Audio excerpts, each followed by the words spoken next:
Well, it all depends on you. You can choose many avenues because as you are an artist, you can express your creativity in various ways. First of all, you should have a very dignified life.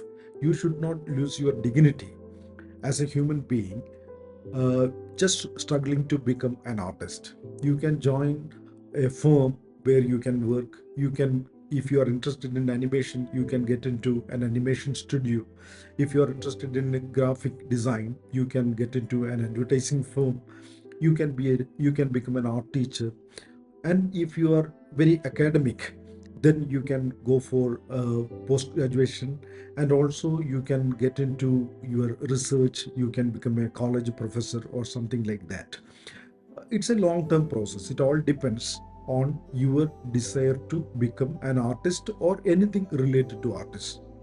There are many young people who come out of the college with flying colors, with the high ranks, etc. But they become very ordinary artists, or they become just those people, those creative people working in different firms, making good money, but never satisfying their perennial desire to become an artist. And when they reach in life at certain stage, they realize that they didn't do what they were expected to do. So at that time, frustration sets in. And that is the time when people at the age of 40 or 45 come out and to try to become artists. That may not be possible. So you have to plan it well before. Life is such a thing that takes you in different directions. Sometimes you want to become an artist, but maybe because of circumstances you become something else.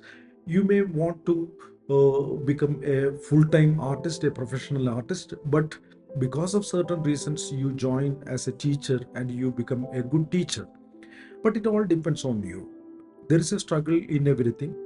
Even if you are financially well off, even if you can do so many things because of your positive circumstances, nothing actually assures you to become a big artist or a great artist. You need to strive, you need to plan, you need to actually work towards it.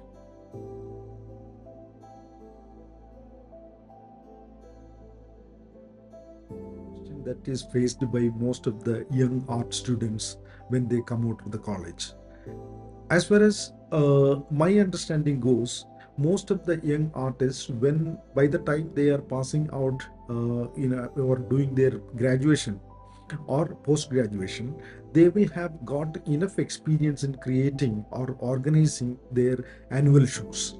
And nowadays in fine arts colleges, the students do very good professional level annual shows. They spend a lot of money, a lot of time, lot of creativity to make the exhibitions, the annual exhibitions, such visual treats that they excel in any professional gallery based art exhibitions.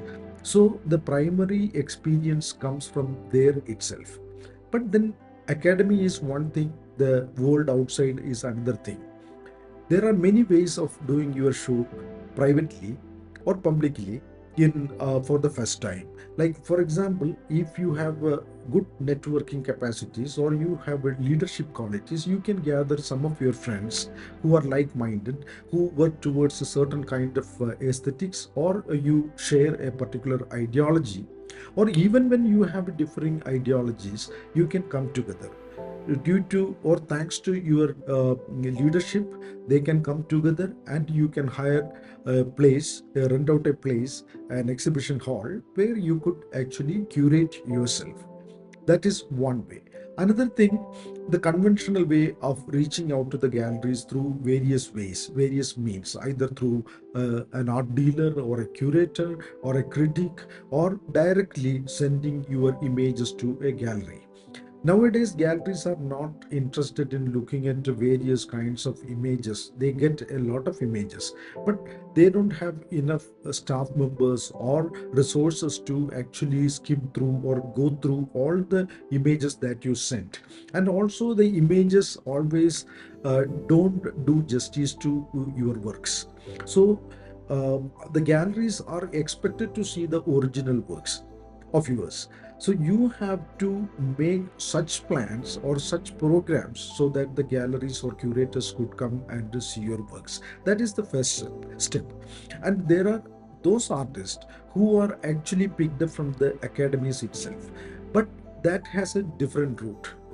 If I tell you how that happens, during the annual exhibitions, nowadays the galleries are also aware of these annual exhibitions. So, what they do, they send their representatives or they come personally to look at each and every work, and some of the works they get interested because of various reasons, and they make certain kind of an agreement with that particular artist.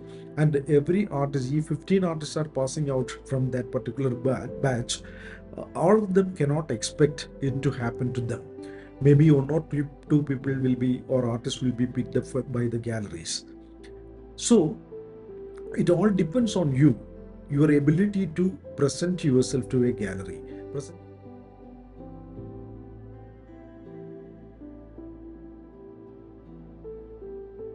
this. When they say a curator, they must be thinking about a well-known curator or well-known curators. He or she may be already in the scene. He or she has a name. She has credibility. She may be looking for young artists. So these artists have this interest to come to their notice. As far as I am concerned, it doesn't work in that way. All the artists, all the young artists cannot reach to these well-known curators, because curators have their own time, their own time scale or experience scale or friend circle, and so on. They share their experiences with a set of artists, and they have a certain kind of ideologies, a certain set of ideologies or aesthetic parameters, and they look for or they look at those artists who work within those prescribed notions. That is not a wrong thing, because, for example, a senior art curator may be comfortable working with the senior artist. There are senior curators who work with the young artists, but it all depends on the interest of the curator to pick up an artist and work with him or her. And it is not necessary that all the curators could pick up all the artists and put them into certain shows and give them enough space and visibility in the galleries or whichever galleries they are working with. So there is a limited scope in working with the curators. Curators also have these limitations where they have to work within certain physical and aesthetical, financial, and social, and so whatever kind of constraints they have. So it is very important to cultivate a set of curators along with the career growth of these young artists. Young artists actually come out of the universities or colleges, and simultaneously there must be art history and art criticism students passing out. They must be having friendship, they must be sharing ideas, and they have a whole world before them to grow together. From my experience, I could say that I developed my relationship with artists when I was young, and I grew up with them and they grew up with me. So today, when I curate shows, when I include them in my shows, it is easy for me to work around their works, their art, and also articulate their ideas and or articulate my ideas vis-a-vis their works. So it is important to find one's own curator. It is not just a well-known curator, but a curator who actually understands your work. There are curators actually who have made it a career, curatorial practice as a career. They are ready to curate anybody's show. They are ready to put up anybody's work in any gallery or any exhibition. Maybe it is easy to approach them. Maybe there are some kind of a financial transaction or financial agreement between them, and you could find your way into exhibitions.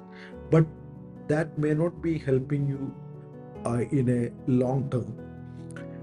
You have to find your own curator. You have to get noticed by those curators who could actually understand your work, your ability, your desire to create very good art.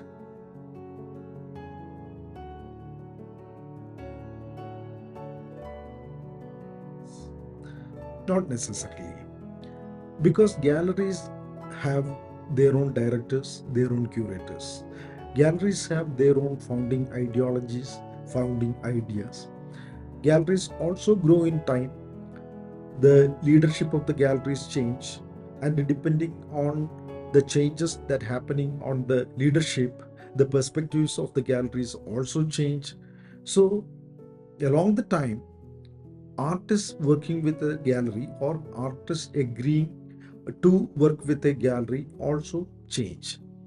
If there is a young leadership in a gallery, they will be interested to pick up young and vibrant artists from among the pass outs, young pass outs. If there are uh, directors of these galleries who are old, experienced, and have seen the world enough, art scene enough, they may be comfortable to comfortable to work with those artists who have grown up with them. So another thing is that galleries are also run by human beings. Their likes and dislikes are subjective. Their subjectivity plays a big role in selecting the artists. Their likes and dislikes actually uh, become the parameter for promoting the artists. Even if there are 50 artists working with a gallery, or who have given or commitment given commitment to a particular gallery, maybe 10 or 15 artists will be regularly promoted, because it has a financial side to this promotional activity. If your works are getting sold regularly, if your works are in demand, naturally you will be shown in the art fairs, you will be taken around, you will be shown in all the important art events, etc.